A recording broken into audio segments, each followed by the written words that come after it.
तो दुर्गेश अकेडमी के चैनल पर आप सभी दोस्तों का वंस अगेन फिर से स्वागत है। जैसा कि आप सब लोग जानते हैं, यह स्पेशली उन बैचों के लिए तैयारी कर रहा हूं जो बच्चे 12th बोर्ड की तैयारी कर रहे हैं, जिनको 12th बोर्ड का एग्जाम देना है। स्पेशली ये कहा जाए कि बिहार बोर्ड के बच्चों के लिए मैं ये वीडियो बना रहा हूँ। आप देखिए, मतलब ऑब्जेक्टिव का सेशन चल रहा है। इस ऑब्जेक्टिव के सेशन का मैंने नाम रखा है super fast express Bihar inter परीक्षा बायोलॉजी का ये क्वेश्चन ऑब्जेक्टिव का सीरीज चल रहा है। इसी के ऊपर हम बात करने वाले हैं। देखते हैं, आइए। ऑब्जेक्टिव शुरू करने से पहले मैं फिर से एक बार ये कहूंगा कि अगर आप हमारे चैनल पर नए हो तो कृपया इस चैनल को सब्सक्राइब करना ना भूलें। चैनल को सब्सक्राइब करें और बेल आइकन को प्रेस कर लें ताकि आने वाला नोटिफिकेशन आप तक आसानी से पहुंच पाए और आप इस वीडियो का आनंद ले सकें। और पर डे वैसे क्वेश्चन का सीरीज चल रहा है जिसमें से सारे क्वेश्चंस एमबीबीआई होते हैं। हर एक क्वेश्चन एमबीबीआई है। On the basis of examination point of view से क्वेश्चन तैयार कर रहा हूं जो बहुत मोस्ट इंपॉर्टेंट है और ये प्राय एग्जाम में जो ऐसे क्वेश्चन पूछे जाते हैं। आइए, जो बच्चे तैयारी करते हैं कृपया इस चैनल से जुड़ें और अपने आप को मतलब फुल प्रिपरेशन करें ये बिहार के बायोलॉजी के ऑब्जेक्टिव सेशन का। चलो शुरू करते हैं। हम लोग देखते हैं क्वेश्चन क्या है। पहला क्वेश्चन हम लोग चलते हैं लेकर। पहला क्वेश्चन ये पूछा जा रहा है, थोड़ा सा कलम ठीक कर लेते हैं। पहला क्वेश्चन ये पूछा जा रहा है, आपका देखेंगे। पहला कह रहा है वेलिस्नेरिया के पुष्प होते हैं। वेलिस्नेरिया एक पुष्प है, इसमें कौन सा परागन होता है? पहला क्वेश्चन ये कह रहा है वायु परागित होता है, कीट परागित होता है, कीट परागित, फिर दे रहा जल परागित होता है और अगला दे रहा है जंतु परागित होता है। तो आप देखिएगा मुख्यतः जो है ये वायु परागित पुष्प नहीं होती है, वायु के द्वारा परागन नहीं होता, कीट के द्वारा भी परागन नहीं होता। सही है। इसमें देखिएगा वेलिस्नेरिया प्राय जल में रहने वाला है, इसमें देखिएगा आप जल के द्वारा परागन होता है और जंतु परागत ये भी आपका गलत है। तो मुख्यतः जो है क्वेश्चन नंबर जो है इसका आंसर, पहला का आंसर जो है ये सी होगा, जल परागित पुष्प है। इसको ध्यान रखिएगा। तो वेलिस्नेरिया कैसा पुष्प है? जल परागित पुष्प है, इसको ख्याल रखना है। चलिए देखते हैं अगला क्वेश्चन क्या है। नेक्स्ट क्वेश्चन पर हम लोग चलते हैं। क्वेश्चन नंबर 2 कह रहा है इनमें से कौन सी गलत जोड़ी है? इनमें से कौन सी गलत जोड़ी है? बहुत सुंदर क्वेश्चन। आप देखेंगे, मतलब अगर मैं बात करूं तो दो बेस होता है पायरीमिडीन, पायरीमिडीन और दूसरा होता है प्यूरिन, प्यूरिन होता है। इसमें आप देखेंगे एडेनिन, एडेनिन और ग्वानिन आते हैं। इसमें देखिएगा साइटोसिन और थायमिन आते हैं। शॉर्टकट में लिख रहा हूं, कोड बता रहा हूं सिर्फ। पाई साइथा इस तरह से याद रखना सही है, पाई साइथा। तो अब इसमें आपको सेट करना है कि कोडोन कैसा होता है। जिसमें इसमें आप देखिएगा अगर डीएनए रहेगा तो डीएनए में देखिएगा मतलब adenine, guanine, cytosine, adenine, guanine, cytosine और थायमिन, थायमिन ये कोड आपका रहेगा, ये रहेगा। और अगर आरएनए जब रहेगा तो आरएनए में देखिएगा बेसिकली आरएनए में एडेनिन, ग्वानिन, यूरासिल, साइटोसिन ये रहेगा आपका। मतलब आरएनए में थायमिन नहीं रहता है और वहीं देखिए डीएनए में यूरासिल नहीं रहता। आप इस बेसिस पर आप जांच कर लीजिए, देख लीजिए कि कौन सही है। ग्वानिन साइटोसिन के साथ ट्रिपल बॉन्ड के द्वारा जुड़ेगा, सही है। ट्रिपल हाइड्रोजन बॉन्ड के द्वारा गया, ये आपका आंसर सही है। आंसर नहीं है, मैं ये अब देख रहा हूं कि कौन सा गलत है, इसको चूज करना आपको। अब यहाँ ऑप्शन नंबर बी दे रहा है कि थायमिन जो है, थायमिन डबल बॉन्ड के द्वारा, थायमिन डबल बॉन्ड के द्वारा एडेनिन से जुड़ेगा, सही है। ये भी आपका सही है option. Guanine triple bond thymine adenine के साथ, एडेनिन जो है यूरासिल के साथ जुड़ेगा, एडेनिन जो है यूरासिल के साथ जुड़ेगा। अब कह रहा एडेनिन, एडेनिन देखिएगा यूरासिल के साथ जुड़ेगा, ये भी आपका सही आंसर है। ये भी सही होगा क्योंकि एडेनिन जो है आरएनए में भी रहता है, तो ये भी आपका सही आंसर है, ये भी आपका सही आंसर है। और ये देखिए कौन नहीं है इनमें से। अब कह रहा है कि थायमिन जो है, मैंने अभी क्या बोला था आपको कि थायमिन जो है आरएनए में नहीं रहता, तो थायमिन जो है यूरासिल के साथ जुड़ेगा, ये आपका गलत ऑप्शन हो जाएगा। ये आपका गलत ऑप्शन है। कहने का मतलब ये आंसर आपका सही है, बाकी ये तीनों ऑप्शन आपका गलत है। तो इनमें से कौन सा गलत जोड़ी है? तो इनमें से देखिएगा आपका डी ऑप्शन सही होगा। मतलब थायमिन जो है डबल बॉन्ड के साथ यूरासिल से कभी नहीं जुड़ेगा, इसको ध्यान रखना, सही है। ये क्वेश्चन आपका सही है, ये आंसर आपका ये होगा। मतलब गलत जोड़ी है, थायमिन जो है डबल बॉन्ड के साथ यूरासिल के साथ कभी नहीं जुड़ेगा क्योंकि थायमिन जो है वह डीएनए में पाया जाता है और डीएनए में क्या नहीं रहता? यूरासिल डीएनए में नहीं रहता है, इसको ध्यान रखना है। देखते हैं क्वेश्चन नंबर 3। क्वेश्चन नंबर 3 ये कह रहा है कि लेक ऑपरेन किसका प्रतिनिधि है? लेक ऑपरेन जो है ये किसका प्रतिनिधि है? पहला क्वेश्चन ये कह रहा अनुदेशी जीन क्रियाविधि का, अनुदेशी जीन क्रियाविधि का। इसके बाद है दमनकारी जीन क्रियाविधि का। अनुदेशी की जीन क्रियाविधि का, दमनकारी जीन क्रियाविधि का, गृह का, फिर या गृह संचालन जीन संरचना का, इनमें से सभी लिखा गया है। अनुदेशी जीन क्रियाविधि का, दमनकारी जीन क्रियाविधि का, गृह संचालन जीन संरचना का, इसके बाद इनमें से सभी।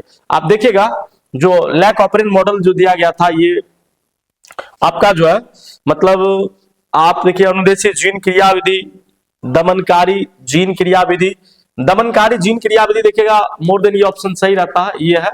लेकिन अगर देखिएगा ये आपका सही ऑप्शन है, बाकी ये आपका जो है ये गलत हो जाएगा, ये गलत। गृह संचालन जीन संरचना का और इनमें से सभी, ये ऑप्शन आप सही मारिए। ये मोटा मोटी देखिएगा तो आपका ऑप्शन ये इनमें से सभी आ जाए, क्योंकि अनुदेशी जीन क्रियाविधि का है, ये भी सही है। दमनकारी जीन क्रियाविधि के गृह का, ये भी आपका सही है।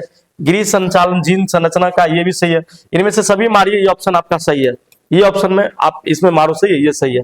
बाकी सब जो है लेक ऑपरेंट का ही प्रतिनिधित्व किया गया था, ये आपका ऑप्शन सही होगा ये। चलिए देखते हैं अगला क्वेश्चन। अगला क्वेश्चन क्या दिया गया? अगला क्वेश्चन है गर्भाशय किससे संबंधित है? कह रहा गर्भाशय किससे संबंधित है? नर जनन तंत्र, ये नहीं होगा। नर जनन तंत्र मनुष्य में गर्भाशय नहीं पाया जाता। मादा स्त्री जनन तंत्र कह रहा, मादा स्त्री जनन तंत्र ये यही रहेगा। मादा में या स्त्री जनन तंत्र में गर्भाशय पाया जाएगा। पादप जनन तंत्र का ये भाग ने, ये आपका गलत ऑप्शन हो जाएगा। इनमें से सभी आपका ये गलत ऑप्शन होगा। तो गर्भाशय किससे संबंधित है? तो ऑप्शन नंबर बी जो है ये करेक्ट आंसर होगा इसका। मादा स्त्री जनन तंत्र से संबंधित है। गर्भाशय किससे संबंधित होगा? मादा स्त्री जनन तंत्र से संबंधित होगा, क्योंकि गर्भाशय मनुष्य में मादा में पाया जाता, नर में नहीं रहता। सही है, तो गलत आंसर मत मारना। चलो देखते क्वेश्चन नंबर 5 क्या है। क्वेश्चन नंबर 5 ये कह रहा कि कार्बनिक जैविक विकास से पूर्व रासायनिक विकास हुआ था। कार्बनिक या जैविक विकास से पूर्व रासायनिक विकास हुआ था। इसकी अवधारणा किसके द्वारा दी गई थी? कहता है आपका सही है, मतलब देखिएगा पहला दिया जाएगा AI ऑपरिन तथा JBS हेल्डन द्वारा। AI ऑपरिन तथा JBS हेल्डन द्वारा। दूसरा दिया है चार्ल्स डार्विन द्वारा, ये गलत ऑप्शन हो जाएगा। आर्हेनियम द्वारा, आर्हेनियस, ये आपका गलत हो जाएगा। फिर इसके बाद बैप्टिस्ट लेमार्क द्वारा, इसके द्वारा। आप क्वेश्चन नंबर ऑप्शन ए जो है सही आंसर इसका मारिएगा। AI ऑपरिन तथा JBS हेल्डन द्वारा जो है जैविक विकास के सिद्धांतों को, मतलब केमिकल इवोल्यूशन को भी ये प्रस्तावित किए थे। सही है, तो ये आपका आंसर ऑप्शन नंबर ए सही है। सही आंसर पर मारना। देखिए क्वेश्चन नंबर 6 जो है पूछा जाता है एग्जाम में, ध्यान रखना। क्वेश्चन नंबर 5, क्वेश्चन नंबर 6 है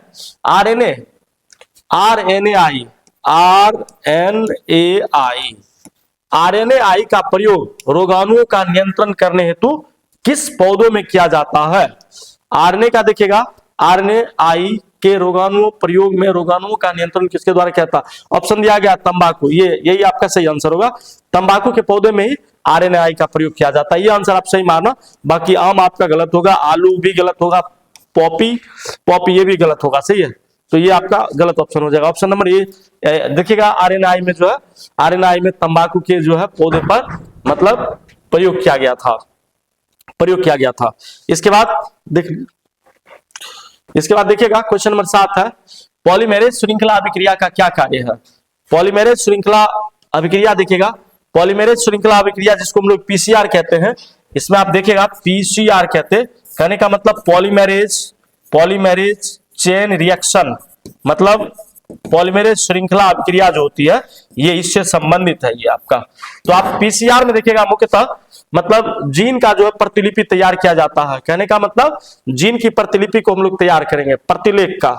DNA प्रवादीकरण स्थानांतरण दिया गया आपका। सही है, पहला दिया प्रतिलेख, उसके बाद देखा गया स्थानांतरण, उसके बाद दिया है A और B दोनों, इसके बाद DNA प्रावधीकरण दिया गया। सही है, तो आप देखिए प्रतिलेखन, ये कॉडन करना, ये स्थानांतरण, ये भी गलत होगा, ये भी गलत होगा, ये भी आपका गलत होगा। ये आंसर आपका सही है। ऑप्शन नंबर डी जो है ये करेक्ट आंसर है।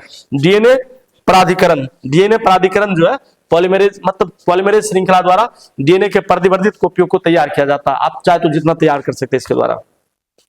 क्वेश्चन नंबर 7, मतलब देखिएगा ना बिहार बोर्ड में उसी क्वेश्चन को इतने घुमा फिरा के पूछते हैं कि बच्चों को बहुत ज्यादा सस्पेंशन हो जाता है कि कहाँ क्या दिक्कत है, तो उन चीजों को क्लियर करें। ठीक है, उसी क्वेश्चन को बार बार घुमा फिरा के पूछा जाता है, तो डिस्टर्बेंस नहीं होनी चाहिए। चलिए देखते क्वेश्चन नंबर 8 है, कहता है गोबर गैस प्लांट में कौन सा जीवाणु प्रयुक्त होता है? गोबर गैस प्लांट में कौन सा जीवाणु प्रयुक्त होता है? पहला ऑप्शन दिया है नाइट्रीफाइंग जीवाणु, नाइट्रीफाइंग जीवाणु नाइट्रोजन फिक्सेशन के लिए, नाइट्रोजन के स्थिरीकरण के लिए। अमोनिया फाइंग जीवाणु, नाइट्रोजन के स्थिरीकरण में, ये भी नहीं होगा। फिर आपका दिया डी नाइट्रीफाइंग जीवाणु, ये भी आपका नहीं होगा। मिथेनोजेन, याद रखिएगा गोबर गैस जो होता है ना उसमें मीथेन ही गैस ज्यादातर प्रयोग किया जाता है। ऑप्शन नंबर जो है ये डी आपका सही आंसर है।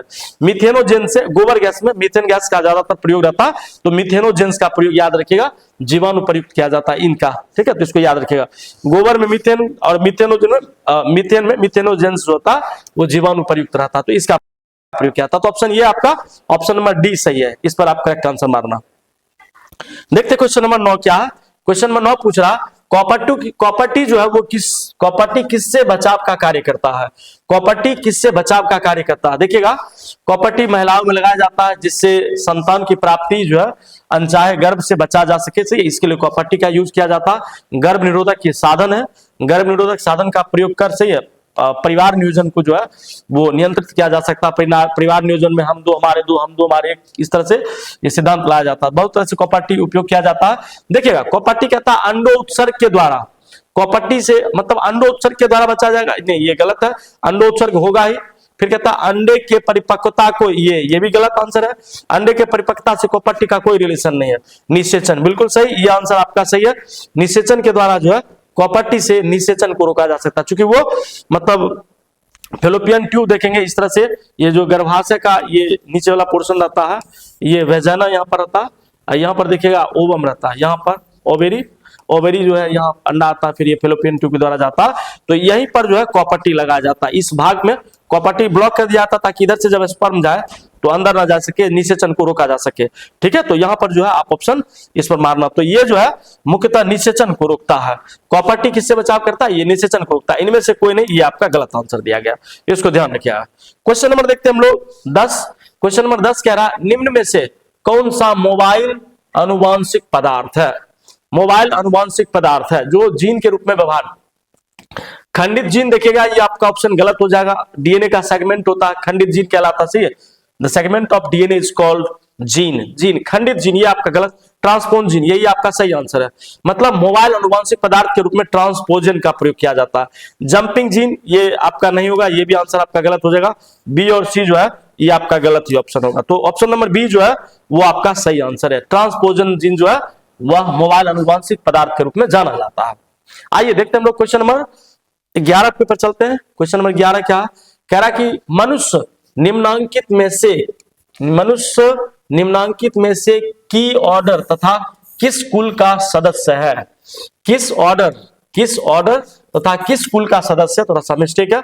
अब देखिएगा एंथ्रोपोडेसी तथा पोगोडी दिया गया है, प्राइमेट्स दिया गया तथा पोगोडी प्राइमेट्स, ये प्राइमेट्स तथा होमोनिडी, यही आपका ऑप्शन सही है। ये प्राइमेट्स तथा होमोनिडी जीव दो तरह के होते हैं, एक नॉन प्राइमेट्स, एक प्राइमेट्स होते हैं।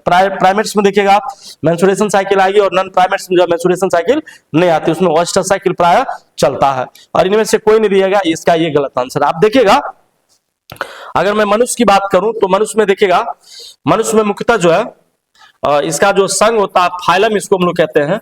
मनुष्य का फाइलम जो है वो कोर्डेटा होता है, कोर्डेटा फाइलम में रखा गया। संघ में जो है कोर्डेटा रखा गया, संघ इसका।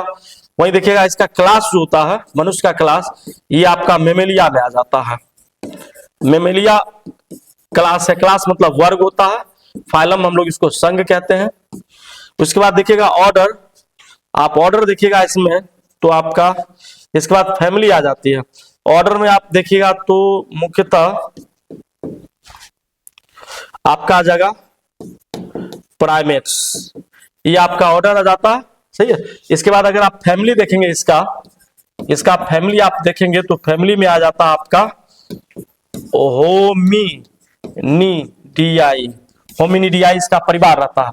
वहीं आप इसका जीनस देखेंगे, जीनस, तो जीनस में देखिएगा इसका होमो आ जाता है, होमो इसका जीनस होता है, जिसको हम लोग वंश भी कहते हैं।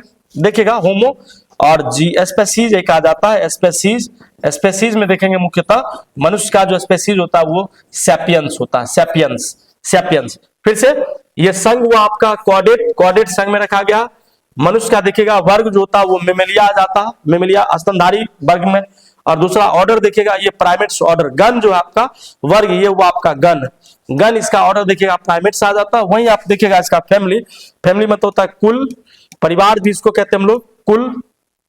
तो ये आप देखिएगा फैमिली इसका आपका होमिनिडिया में आ जाता है ये। और जीनस मतलब होता है वंश, आप देखिएगा इसको कुल, ये वंश आ जाता है जीनस। जाति भी हम लोग कहते हैं इसको तो होमो आ जाता है, होमो सैपियंस। इसलिए मनुष्य का जो वैज्ञानिक नाम होता है वो होमो सैपियंस लिखा जाता है, होमो सैपियंस। इसको याद रखिएगा, ध्यान रखिएगा, मनुष्य का वंशक्रम है, इसको याद रखिएगा। क्वाड्रेटा, फाइलम क्वाड्रेटा, क्लास हो गया मेमेलिया, ऑर्डर आपका प्राइमेट्स आ जाएगा, फैमिली आपका होमोनिडिया, इसके बाद जीनस आपका होमो, और स्पेसीज जो वो सैपियंस में लिया जाता है।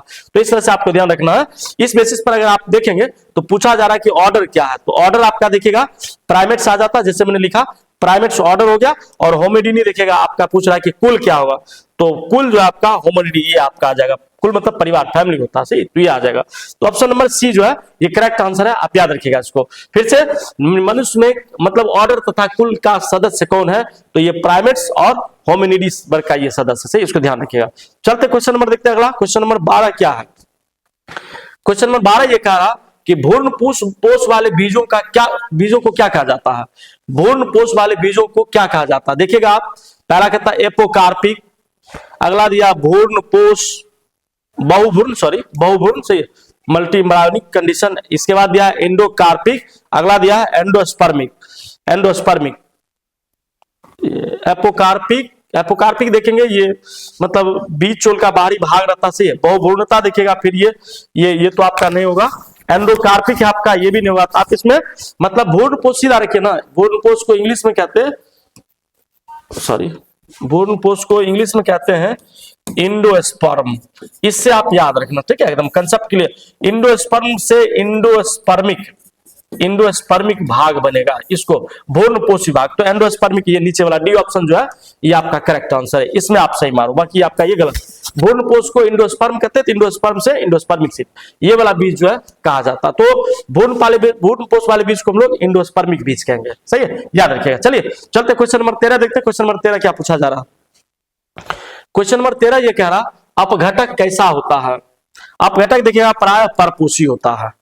अपघटक प्राय परपोषी होता है, ये परपोषी, स्वपोषी नहीं होगा, सही है।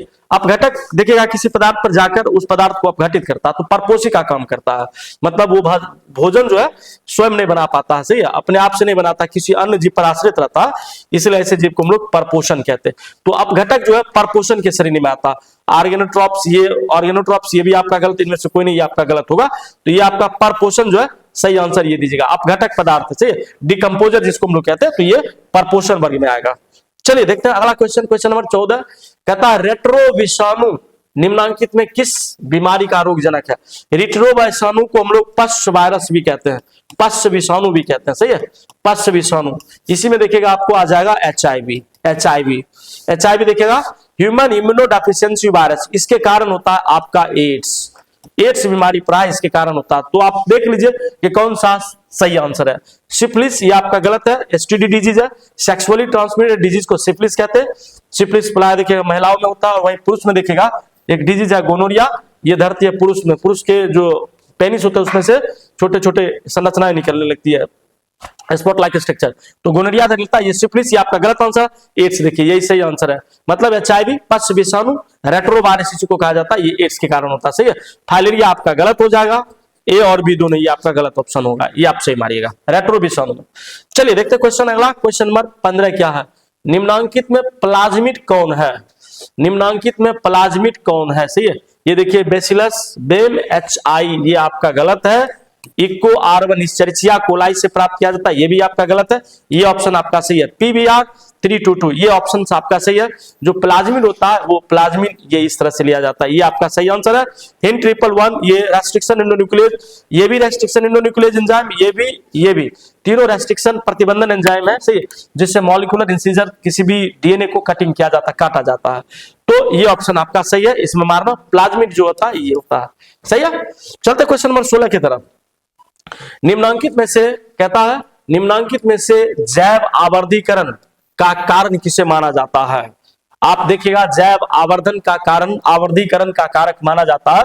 पारा आपका गलत ऑप्शन है, डीडीटी यही सही है आपका। ए बी दोनों ये गलत हो जाएगा, सल्फर डाइऑक्साइड ये गलत। डीडीटी आपका हो जाएगा जैव आवर्धीकरण का कारक करता सही है। डीडीटी के कारण देखिएगा, मतलब डीडीटी हम लोग वैसे जगह पर जब देखिएगा मच्छर मारने के लिए सही उपयोग किया जाता है, कहेंगे देखिएगा डीडी का जो पाउडर आता है उसका उपयोग नॉर्मली देखिएगा पौधे वगैरह में किया जाता है, सही है। तो जैव आवर्धीकरण का कार्य जो है ये करता है। डीडीटी का पूरा नाम देखिएगा तो आपका होता है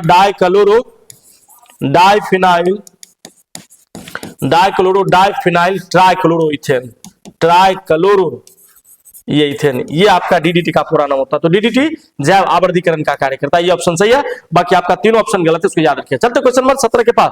देखिए क्वेश्चन नंबर 17 क्या है, कहता है किस जनन पारस से रक्त तथा परिवहन तंत्र का उद्भव होता है। किस जनन पारस से परिवहन, मतलब रक्त की बात कर रहा है, ब्लड की, और दूसरा उसी में ब्लड में ही आपका सर्कुलेशन भी आ जाएगा, सर्कुलेशन। मैं इसके लिए एक कोड देता हूं, आप याद रखना से कभी भूलोगे नहीं। इसके लिए कोड है, आप याद रखना, इसका कोड है एनसर ड्रेस। जो बच्चे ऑफलाइन क्लास में ज्वाइन करते होंगे उनको मैं ये अक्सर कोड बताता हूं। एन मतलब होता है nervous system, nervous system. N देखिएगा आपका इक्टो होता है, इक्टोडर्म। और ये देखिएगा सर आपका मेजो होता है, मेजो मतलब हो गया ये सी से सर्कुलेटरी सिस्टम, सर्कुलेटरी सिस्टम काम करता है। परिवहन तंत्र कहते हैं हिंदी में। ई से आपका हो गया एक्सक्रीटरी सिस्टम, एक्सक्रीटरी सिस्टम इसको हम लोग कहते हैं उत्सर्जी तंत्र। और आर से आपका हो जाता है रिप्रोडक्टिव सिस्टम, रिप्रोडक्टिव सिस्टम ये काम करता है आपका, जिसको हम लोग प्रजनन तंत्र कहते हैं। तो मेजोडर्म से 3 पार्ट बनता है, रिप्रोडक्टिव सिस्टम, एक्सक्रीटरी सिस्टम और सर्कुलेटरी सिस्टम। परिवहन तंत्र, उत्सर्जी तंत्र और प्रजनन तंत्र, इन तीनों तंत्र को बनाता है मेजोडर्म। और इक्टोडर्म बनाता है नर्वस सिस्टम, तंत्रिका तंत्र जिसको हम लोग कहते हैं। इसी में ब्रेन आ जाता है, स्पाइनल कॉर्ड आपका आ जाएगा, ठीक है। इन सारे कामों को ये करता है, ये बनाता है एक्टो मेजो। और ड्रेस आप देख रहे हैं, ड्रेस में यहां लिख देता हूं, दिखाई देखिएगा। ड्रेस डी से होता है डाइजेस्टिव सिस्टम, पाचन तंत्र, when the breakdown of macromolecules into the micromolecules with the help of enzyme so that it may be soluble or assimilable vitamins, this is called digestion, and the system is known as digestive system. Then respiratory system, I mean श्वसन तंत्र, इसको हिंदी में कहते हैं श्वसन तंत्र। ये पाचन तंत्र आपका हो गया डाइजेस्टिव सिस्टम, डी से काम करता है डाइजेस्टिव सिस्टम। इसमें आपका देखिएगा आपका आ जाता है small intestine, large intestine, liver आ जाएगा, सही इसमें काम करेगा। आपका देखिएगा एक्सक्रीटरी सिस्टम में किडनी आ जाएगा। बाकी रिप्रोडक्टिव सिस्टम में टेस्टिस, ओवेरी से ये सब आता है, ठीक है, इनको ध्यान रखिएगा। तो आप अब तो बता दो अब किस जनन पारस से मतलब रक्त तथा परिवहन तंत्र का काम होता है। तो ये मेजो जो होता है, मेजो में सर्कुलेटरी सिस्टम के अंतर्गत जो है रक्त और परिवहन का काम होता है। तो कौन सा आंसर सही होगा आप खुद बता दो। एक्टोडर्म आपका गलत आंसर हो जाएगा, मेजोडर्म ये आपका सही आंसर है, सही है। बाकी इंडोडर्म भी आपका गलत है, इनमें से कोई नहीं, ये भी आपका गलत आंसर आ जाएगा। इस कोड को याद रखिएगा, आंसर ड्रेस, इक्टो, मेजो, इसका आप कहते हैं इंडो। 3 जो है जनन के मुख्यतः परत होते हैं। किसी भी मनुष्य में जो है 3 जनन के परत होते हैं, जिसको हम लोग एक को एक्टोडर्म कहते हैं, दूसरा को मेजोडर्म कहते हैं और तीसरा इंडोडर्म होता है। यही 3 जनन परत जो है मिलकर मनुष्य के पूरे बॉडी का निर्माण करता है, जिससे मनुष्य जो है हर एक पार्ट्स अलग अलग बनते हैं। सिर्फ मैं इस कोड को लिखा हूं इसके लिए कि आप पीछे भी याद रखो कि जरूरी नहीं है कि यही सिस्टम जो है सिर्फ उससे प्रोड्यूस किया जा सकता, हो सकता है अदरवाइज मतलब कोई और सिस्टम पूछ दे, आपको कह दे कि मस्तिष्क कहां से बनता है, तो आप सीधा कहिएगा ब्रेन कहां से बनता है, इक्टोडर्म से, सही है। स्पाइनल कॉर्ड कहां से बनता है, इक्टोडर्म से बनता है, इसको ध्यान रखना। सर्कुलेटरी सिस्टम में हार्ट आ जाएगा, ब्लड वेसल होता है, आर्टरी होता है, वेन होता है, सही है। इन सारे पार्ट को ये बनाता है। हार्ट भी आ जाएगा, इसको बनाता है। वहीं स्केलेटरी सिस्टम में किडनी हो गया, यूरेटर हो गया, सही है। इन चीजों को उसमें बनाया जाता है, किडनी से जो रिलेशन होगा सब बनाया जाएगा। बाकी डी में देखिएगा मेजो में, और इंडो में देखिएगा डी से डाइजेस्टिव सिस्टम में मतलब बहुत सारे पार्ट आते हैं। देखिएगा पेनक्रियाज है, स्टोमक है, डियोडिनम, जेजुनम, इलियम, ये सब पार्ट्स आते हैं डाइजेस्टिव सिस्टम में। तो इन सब पार्ट में पूछ दे तो वो इंडोडर्म बनाएगा। और रेस्पिरेटरी, ये आपका देखिएगा रेस्पिरेटरी सिस्टम, सॉरी ड्रेस में रेस्पिरेटरी सिस्टम श्वसन तंत्र आएगा। तो उसी श्वसन तंत्र में आपका देखिएगा लंग आ जाएगा, सही है, एल्ब्यूला आ जाएगा, ब्रोंकस आ जाएगा, ब्रोंक्यूल आ जाएगा, ये सारे अंग बनाते हैं। तो जिस पार्ट्स पे पूछे अपना उस पार्ट से आप उसको जवाब देना है, सही है। बस इसको आपको याद रखिएगा। फिर से मैं यहाँ फ्री करके लिख देता हूं, आपको दिक्कत ना हो। एन सर ड्रेस कहते हैं इसको, इसी कोड से आप इसको बना लीजिएगा, याद रखिएगा। चलते हम लोग अगला क्वेश्चन की तरफ देखते हैं। अगला क्वेश्चन क्या पूछा जा रहा है, क्वेश्चन नंबर 18 है। क्वेश्चन नंबर 18 कह रहा जे डब्ल्यू तरह का लिंग निर्धारण किसमें देखा गया है। आप देखिएगा जे जो है यह मतलब मेल के लिए और जे डब्ल्यू जो है ये फीमेल के लिए सूचित किया जाता है। तो घोंघा देखिएगा ये आपका नहीं ऑप्शन होगा, तिलचट्टा भी आप घोंघा में देखिएगा लिंग निर्धारण जो मुख्यतः ये वातावरण के अनुसार करता है। अगर वातावरण जिस तरह से रहता है ना तो ये अपना सेक्स चेंज कर लेता है, मतलब मेल भी बन जाता है फीमेल बन जाता है, इसलिए इसको हम लोग उभयलिंगी या हर्माफ्रोडाइट जीव भी कहते हैं। सही है, इसको ध्यान रखिएगा। घोंघा, तिलचट्टा देखिएगा जे डब्ल्यू ये आपका मोर आ जाएगा। सही है, ये ऑप्शन मोर आएगा। देखिएगा ये आपका जेड जेड जो होता है ये जेड जेड ये मेल के लिए है, याद रखिएगा ये मेल के लिए है, और जेड डब्ल्यू जो होता है ये फीमेल के लिए होता है। कहने का मतलब देखिएगा आप ये नर के लिए ये मादा के लिए, मतलब मादा जो है लिंग निर्धारण का काम करती है किसमें, मोर में। मोर में देखिएगा मादा लिंग निर्धारण करती है, जैसे मनुष्य में होता है, मनुष्य में लड़की में XX लड़के में XY गुणसूत्र होता है, तो लड़का गुण निर्धारण करता है, लड़का होगा कि लड़की ये लड़का डिसाइड करता है। लेकिन इसमें क्या होती है मोर में देखिएगा, मोर में जेड डब्ल्यू जो जीन लिया जाता है इसमें देखिएगा मतलब लड़की जो है गुण निर्धारित करती है, लड़का जो है मतलब जेड क्रोमोसोम में ये लिंग निर्धारण नहीं कर पाता, इसको ध्यान रखिएगा। तिलचट्टे में आप देखिएगा इसका भी देखिएगा ये तिलचट्टे में आपका रहता है, मतलब देखिएगा चलिएगा तो इसका आप ले सकते हैं तिलचट्टे के लिए, मतलब तिलचट्टे में मैं बताऊं से नेक्स्ट वीडियो में बताऊंगा से, फिलहाल मतलब ये चल रहे हैं थोड़ा वीडियो बहुत लंबा हो रहा बताए।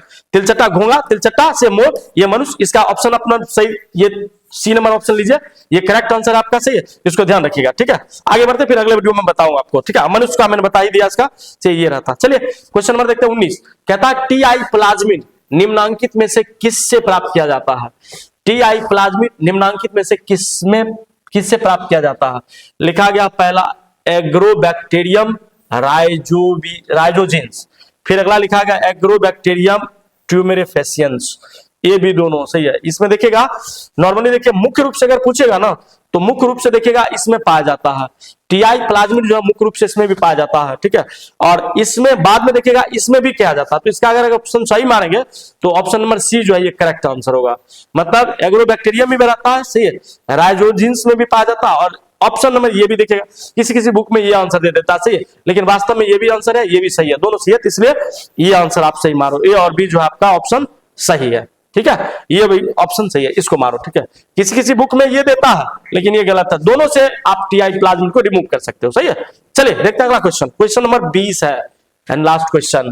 कहता है निम्न में से कौन प्रारंभ कूट है। निम्न में से कौन प्रारंभ कूट है। यूएजी ये जो आपका मतलब यूएजी देखिएगा ये भी प्रारंभ कूट हो जाता है, एयूजी यहां भी दिया, जीयूजी सही है, ये आपका सही आंसर है, ये आपका सही आंसर है। ठीक है, ये आपका सही होगा। ये देखिए एयूजी ये भी प्रारंभिक कोट है, लेकिन ये फिर आपका गलत हो जाएगा, ये ऑप्शन आपका नहीं होगा, ये ऑप्शन जो है ये मारिए सही है, ये भी आपका गलत, ये भी गलत हो जाएगा। प्रारंभ कूट मतलब ये होता कि जब डीएनए जब प्रोटीन बनती है ना तो प्रोटीन बनने के लिए एक स्टार्टिंग कोडोन की जरूरत पड़ती है, स्टार्टिंग कोडोन ही प्रोटीन के निर्माण के लिए एमाइनो एसिड बनाता है, और राइबोसोम में से एमाइनो एसिड बनाकर राइबोसोम में संचित रखता है, जिससे राइबोसोम को प्रोटीन की फैक्ट्री करता है। तो स्टार्टिंग कोडोन के रूप में आपका ऑप्शन नंबर जो है बी ये सही है, एयूजी और जीयूजी, ये अगर इस कोडोन में से कोई कोडोन प्राप्त होगा तो डीएनए बनने की प्रक्रिया जो आरंभ हो जाएगी, ये आपका ऑप्शन गलत हो जाएगा, यूजी है आपका गलत ऑप्शन है। तो ये आंसर ऑप्शन नंबर बी जो है वो करेक्ट आंसर है। ठीक है, मिलते हैं इस 20 क्वेश्चन के सिलसिले में, मैं पर डे वीडियो ला रहा हूं, आपको प्रत्येक दिन सारे एमबीबीआई क्वेश्चन को डील करता हूं। सही है, अच्छा लगे तो लाइक करिए, सही है, कमेंट करिए, मुझे और मोटिवेट करिए ताकि मैं पर डे से आपके लिए कुछ ना कुछ बनाऊं, वीडियो लाऊं। मिलते हैं फिर अगले वीडियो में, तब तक बात करेंगे। फिर से मैं ये कहूं कि अगर आप हमारे चैनल पर नए हो तो इस चैनल को सब्सक्राइब करना ना भूलें, चैनल को सब्सक्राइब कर लें और बेल आइकन को प्रेस कर लें ताकि आने वाला नोटिफिकेशन आप तक आसानी से पहुंच पाए, आप जो है आने वाली वीडियो को फिर आसानी से देख पाए। मिलते हैं अगले वीडियो में, थैंक्स फॉर वॉचिंग, आपको देखने के लिए बहुत बहुत धन्यवाद, इसी तरह हमें मोटिवेट करिए, थैंक यू सो मच।